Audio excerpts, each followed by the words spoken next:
Мен бүгүнкү сабакка өтө турган немебиз, темабыз ушул. Биз сиздерге азыр Фатиха сүрөсүн кыскача, бирок жеткиликтүү иншалла Фатиха сүрөсүн башка аяттар менен тафсирлеп бергенге аракет кылабыз иншалла. Макулбу? Андай болсо, биз могу немеден бир аз колдонолу. Көрүнүктүү болобу? Көрүнбөсө жакыныраак келиңиздер. Менин көзүм чындыкты айтканда силер арткыларга жетпей атат. Мындай майланып эле калып атат да кебетиңерчи. Көзүм кичине немерак. Андай болсо биринчи эле аятка Бисмиллахир-рахманир-рахимди тыштап, буну иншалла бул тууралуу кааласаңыздар интернетте сабак өтүлгөн, кааласаңыздар бар.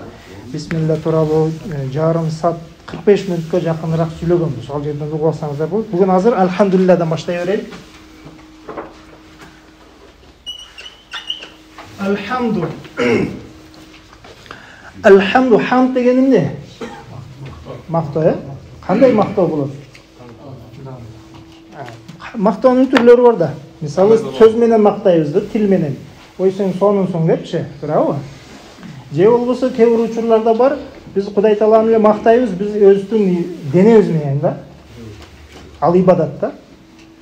Макулбу? Намаз окуйбуз, дагы кылабыз, зикир кылабыз, ал жүрөк менен да болот, тил менен да болот, мисалы кыймыл аракеттери менен болот. Кыскасы, кээ бир учурларда бар Кудайдын өзүн мактайбыз. Я Аллах, сен жараттың депчи. Кээ бир учурда бар Аллах Таала жаратып койгон бир пендени же болбосо махлукту мактайбыз да. Макулбу? Эми бир жерде карасаңыз Халик Аллах Тааланы мактап жатабыз, бир жерде махлукту мактап жатабыз да. Ошол экөөнүн тең могу ал барбы? Могу ал. Алиф лама. Ошол айтып атат да, кандай эле мактоо болбосун, ал Аллах Тааланы мактайбы, ал махлукту мактайбы, айырмасы жок. Ал тил менен болобу, дене менен болобу, не нерсе болбосун, ушул мактоонун баардыгы кимдики дейт? Лилла. Аллах Таалага болот дейт. Караңыздарчы, могул жерде Алла деген лафзын эми жакшыраак жазайын а? Ишне Аллах Таалага немерак кылып.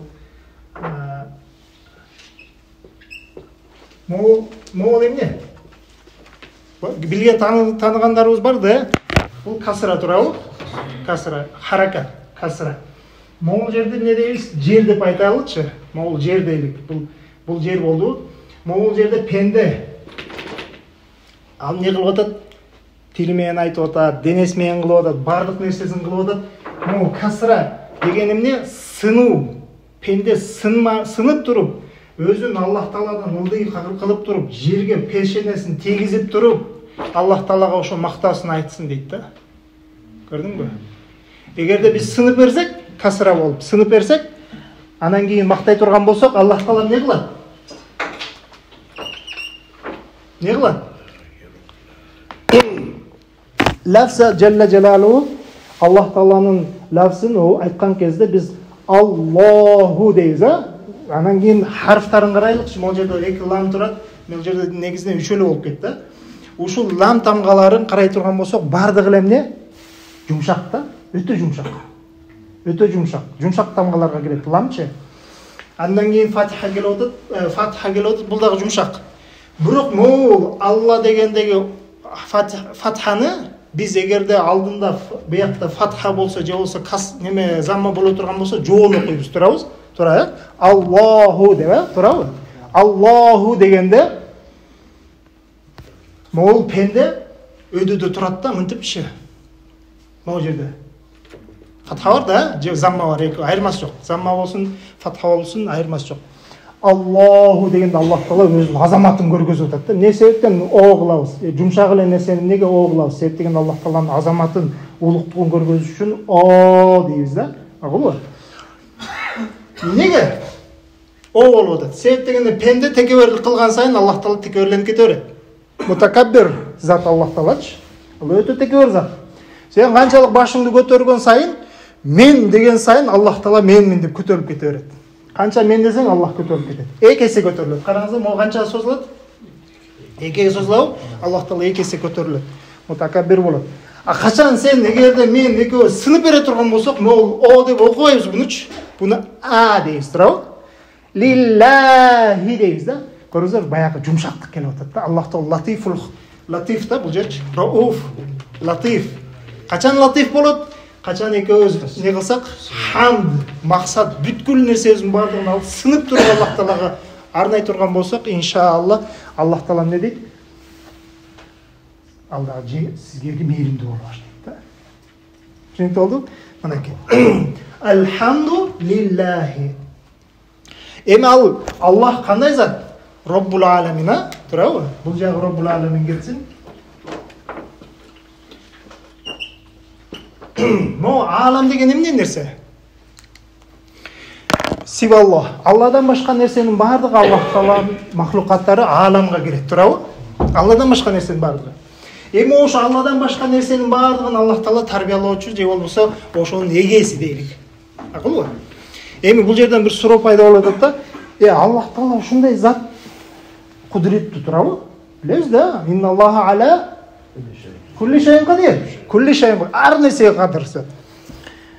Суроо берелик да, сиздерге суроо берип көрөйүнчү. Кандай жооп бересиздер? Моунун негизинде жооп бергенге аракет кылгыла. Аллах Таала өзүнөн чоң нерсени жаратылабы? Бул бир. Же болбосо ушундай бир нерсе жаратсын, өзүнүн күчү жетпей калат да, аны көтөргөнгө, аны башкарганга, колунан чыгып кете турган нерсе жасай алабы? Жаратылабы? Не себептен? Себеби. Кайда калды?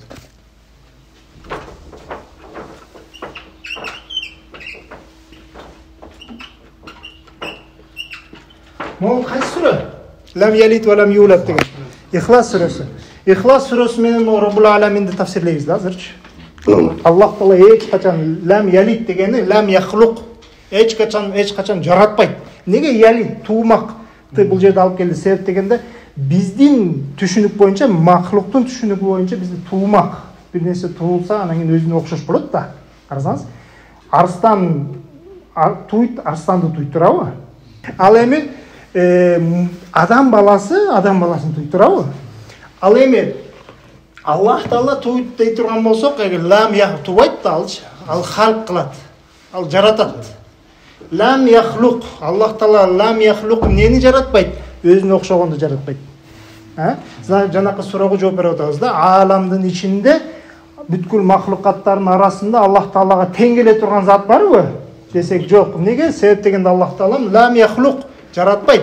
Жана да башка нерседен жаралган жок. Эмне себептен жаратпайт Аллах Таала? Неге жаратпайт? Күчү жетпейби? Биз бул жактан айтпадыкпы? Инналлаха ала кулли шайин кадир деп. Эми бул эки аят кандай болуп калды десе, кийинки аятка кетебиз.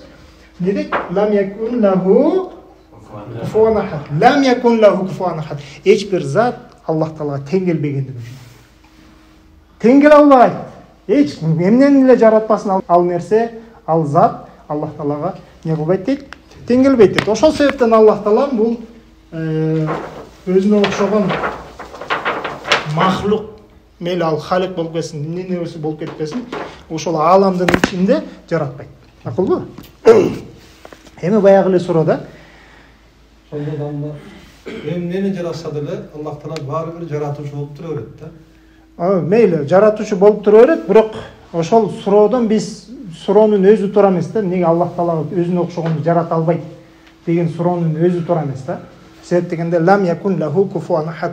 Эч бир зат анын теңине келе албайт. Ошондуктан Аллах Таала аны жаратпайт.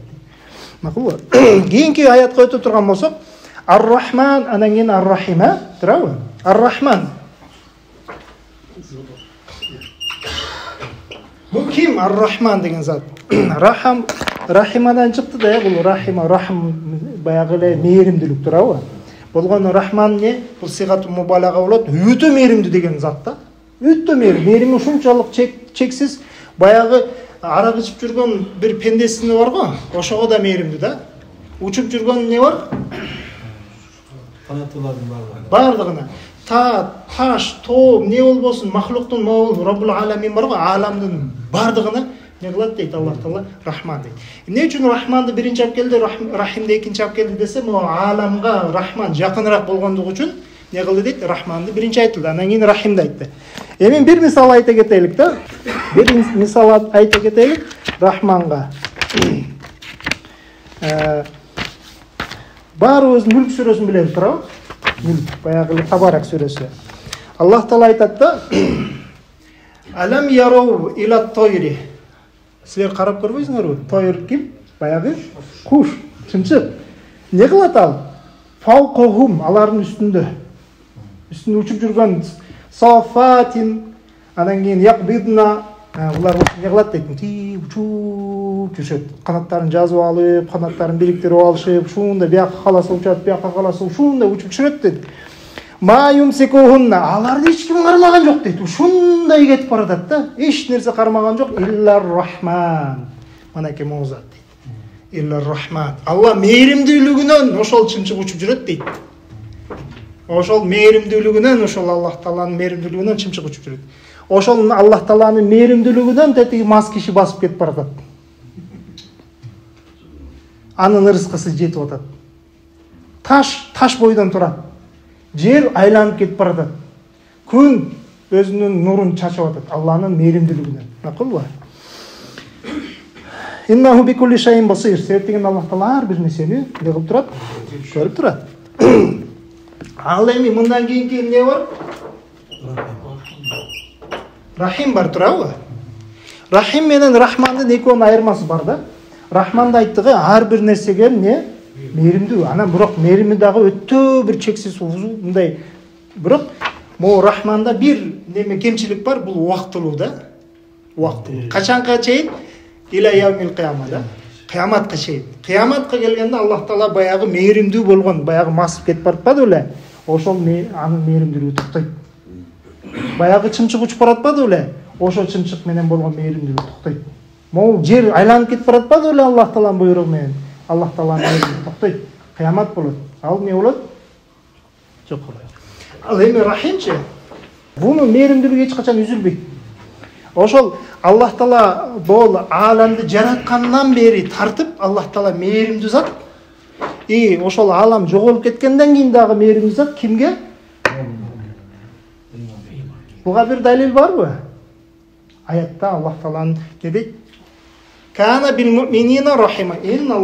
Аллах Таала не кылды дейт? Бул муъминдардын бардыгына рахим бойдон дайыма болуп келген дейт. Инналлаха кана бил муъминина рахима. Аллах Таала не кылды дейт? Бул мээримин дайыма муъминдар ким эле ла илаха иллаллаху Мухаммадур Расулуллах деген болсо, не кылды? Чачып келди. Мээримдүү болуп келди. Бул ошол ааламды жараттыбы? Аалам жоголуп кеттиби? Кийин бейиш же тозок болгон кезде муъминдарга бейишке кирип, ага чейин бардыгын өзүнүн мээримин төгүп келди дейт.